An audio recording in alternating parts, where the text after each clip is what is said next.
It's so good to be here. I speak for myself and Mantra Devi when I say, when we come to India, it's like coming home.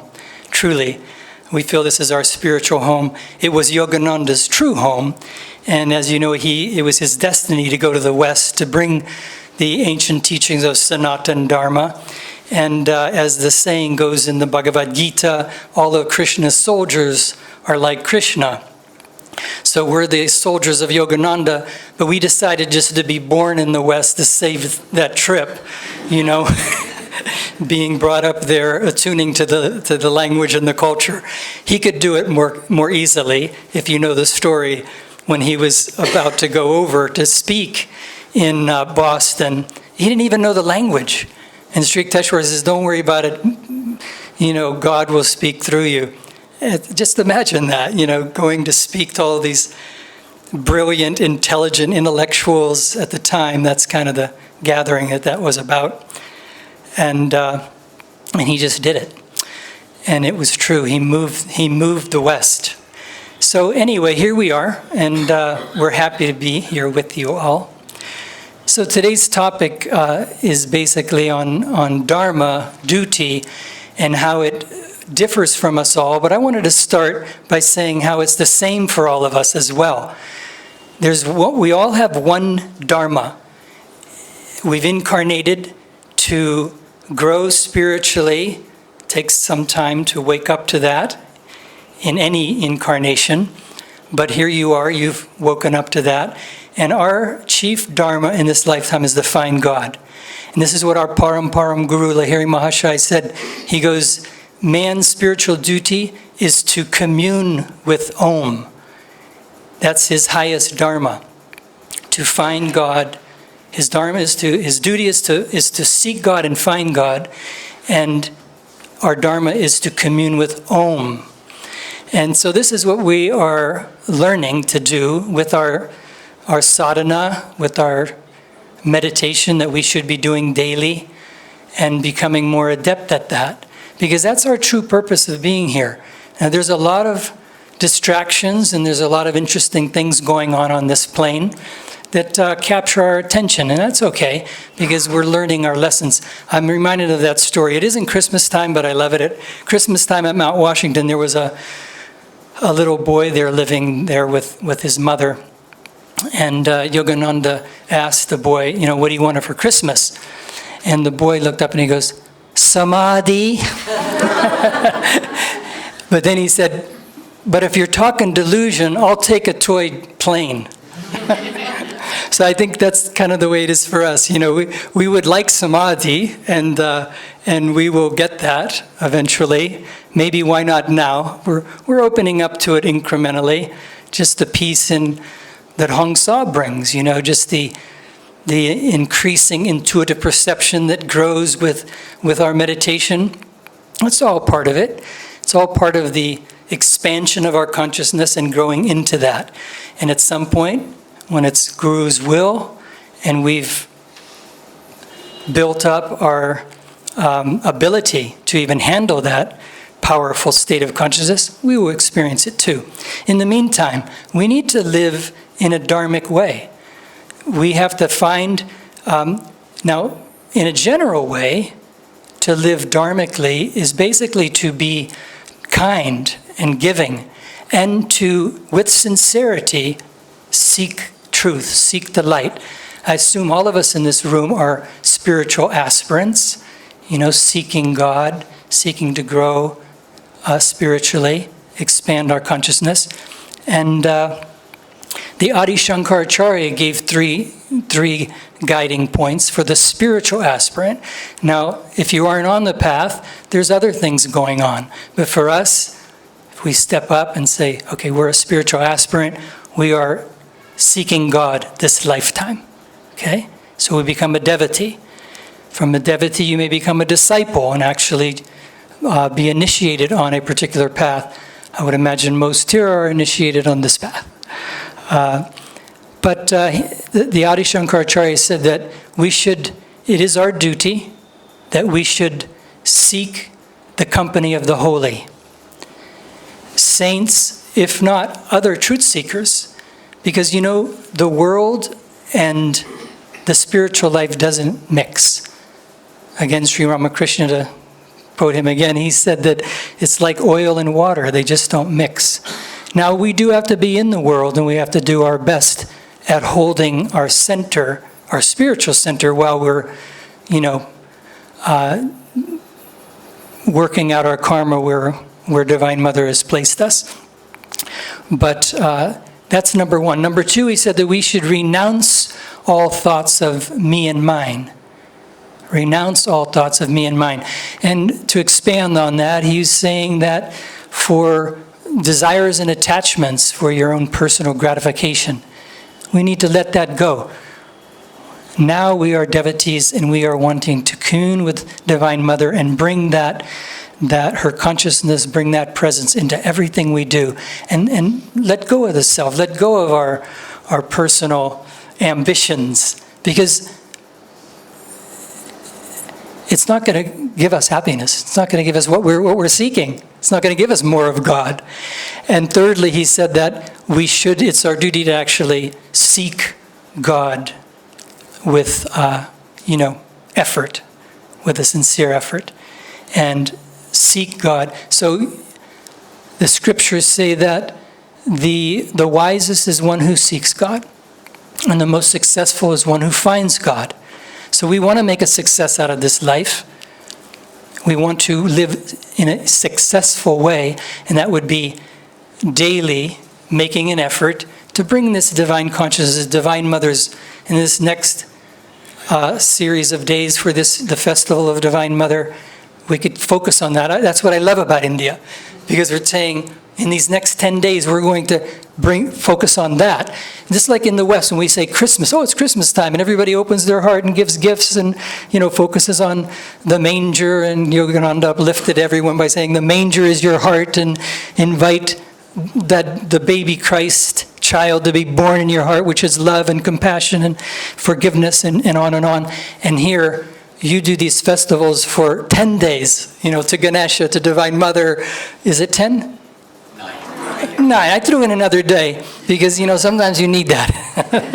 Anyway, to have these, with that focus, that concentration, it sort of ignites a deeper understanding and a deeper feeling of it.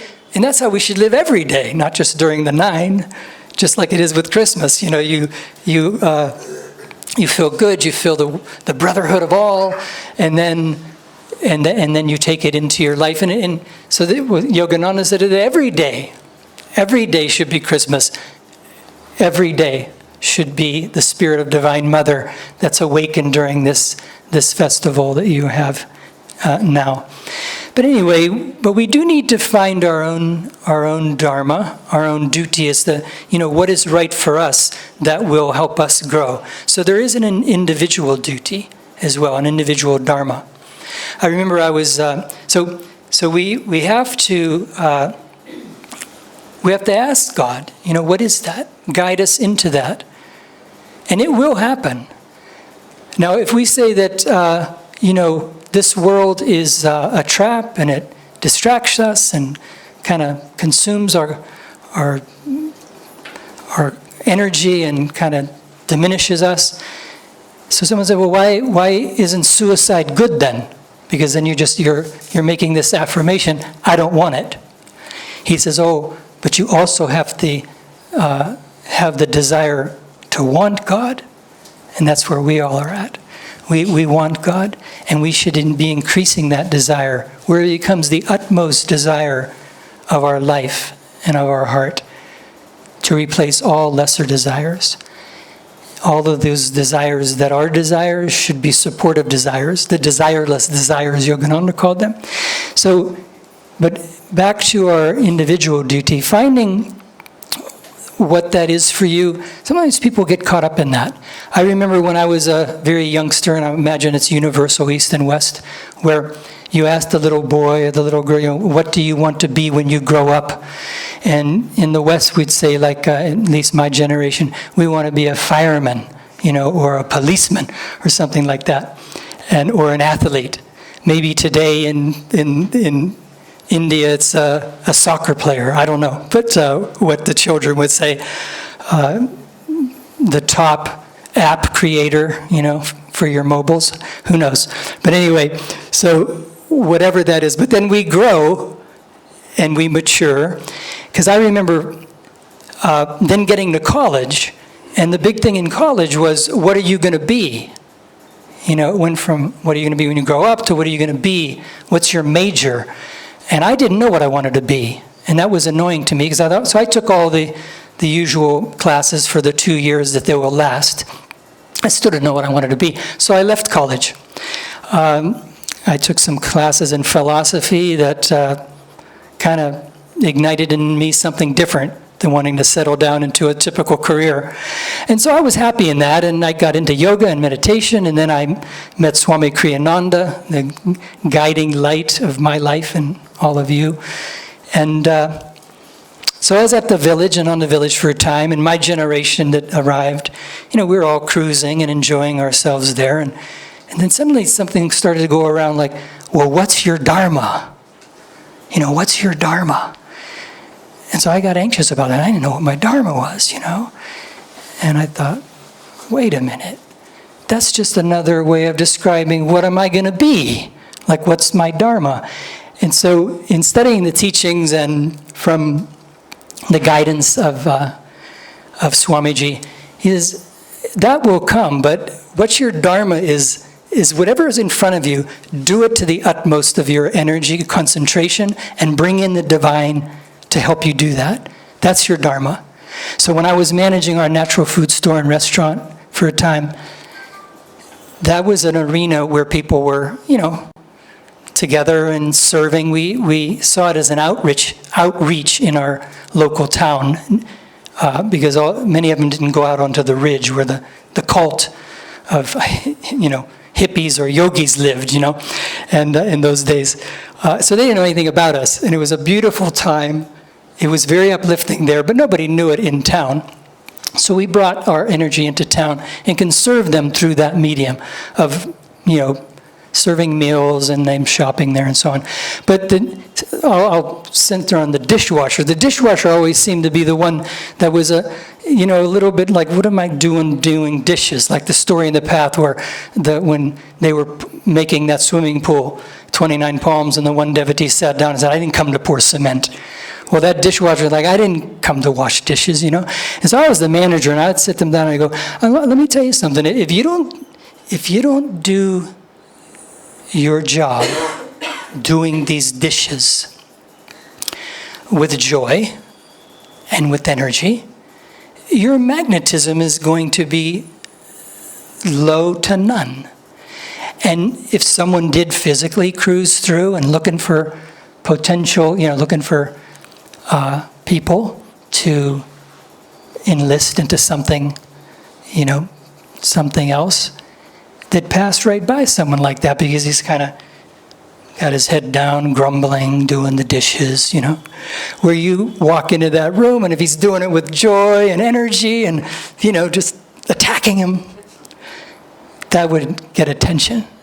And you're very easily or quickly moved on to something that maybe is more interesting. But it is a cycle, isn't it? You do the dishes, and then you get into more and more important things with more and more responsibility, and you wish you could be doing the dishes again. So, but at any rate, I think the teaching is to do whatever you are doing with the utmost devotion and seeing it as an offering to God and bringing that divine presence into it. And then it sanctifies it, it elevates it, it consecrates it, it uplifts what you are doing, it uplifts you, it uplifts everyone that receives, is the recipient of what you're doing. And that's our Dharma. That's our Dharma. And then incrementally, as, it's interesting. When Swamiji was talking to Sri Rama Yogi in India here, and he was describing Dayamata and that she was head of the organization, and he said, oh, bad karma. And he didn't mean bad karma the way we think of it. He was just saying, kind of a tough karma, difficult karma. She had that responsibility that she had to run an organization. Now Swami Kriyananda had that too, but he just did it so effortlessly. I mean, it took a lot of energy, but he did it with such joy and a self-offering that everyone around him was affected and brought along in the wake of that. It made you want to do it. So, just about everyone that gets into these teachings and gets into the wave of it joins in on that, doing with high energy, concentration, meditating daily, doing your sadhana, and trying to bring that joy and love and the Guru's presence into everything. And then and then you pray too. I mean, you do pray. And you find yourself just falling into what is meant to happen for you. But sometimes it isn't all the skills and talents that you cultivated or grew up generating or learning, because you might have too much ego in it. If there's too much ego in it, it's a trap. So I know at the village, Swamiji would always, a doctor could arrive, and if there was too much of him in the doctoring, he wouldn't have him do it.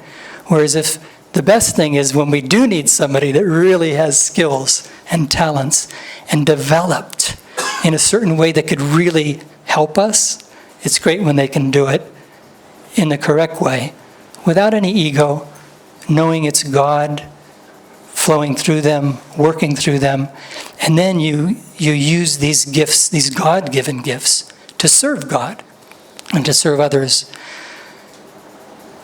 So I would say to find your own duty, there was Rajarsi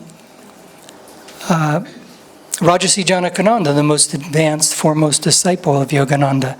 He was doing a meditation group in Kansas, and Yogananda said you can stop doing that because it wasn't serving him spiritually.